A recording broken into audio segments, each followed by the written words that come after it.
Alright, before we get into what's happened in the vaults thus far, we have to understand a bit about what happened before you even arrived in Otari, and to do that, we need a bit of a history lesson. Now, the current year in-game is 4721. Fun fact, every real-world year, Paizo also advances the year in Galarian, so if you want to know what year it is in-game, you just add 2700 to our real-world year.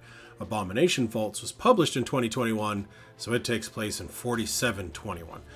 That doesn't mean anything, I just find it interesting. Anyway, like I was saying, the current year is 4721. Now, back in 4234, this crazy lady named Belcora Haravex arrived in Otari. Except it wasn't Otari yet, it was just a bunch of grass. Now, she was pissed, she was powerful, so she went into the Fog Fen and she built a big nasty tower that she calls the Gauntlet Ruins. It's an evil lighthouse.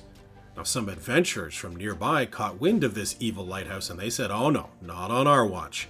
Now, there were 4 of these adventurers. There was Otari Ilvashti the Rogue, Zarmavdian the Wizard, Volrajani the Fighter, and Asfina Menems the Cleric. They went into the Gauntlet and they fought against Belcora, ultimately defeating her in this big, grand, explodey battle. But unfortunately, during the fight, Otari Ilvashti died. So sad.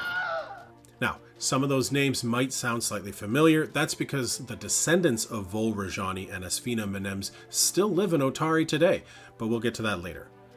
To commemorate their fallen friend, the 3 remaining members of the Rose Guard formed a town outside of the Fog Fen and they named it Otari. And that's it.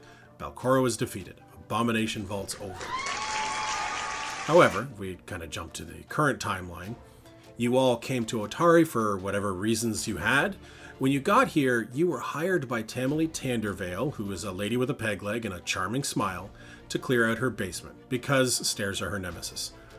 It was suspiciously dangerous down there, but you did it, and that made you all heroes in the town of Otari. That, however, was the beginner box and technically wasn't part of the Abomination Vaults. However, when word of your heroism spread around town, you were contacted by Rin Savinxi. She's this crazy tiefling elf. Actually, I can't call her a tiefling anymore because in Pathfinder they're not allowed to call them tieflings. They're called Nephilim now. So anyway, she's a crazy Nephilim elf, and she hates corners and sharp edges. She can't sleep lately because there's this weird blue light coming from the Gauntlet Tower. So she asked you guys to go and investigate and report back.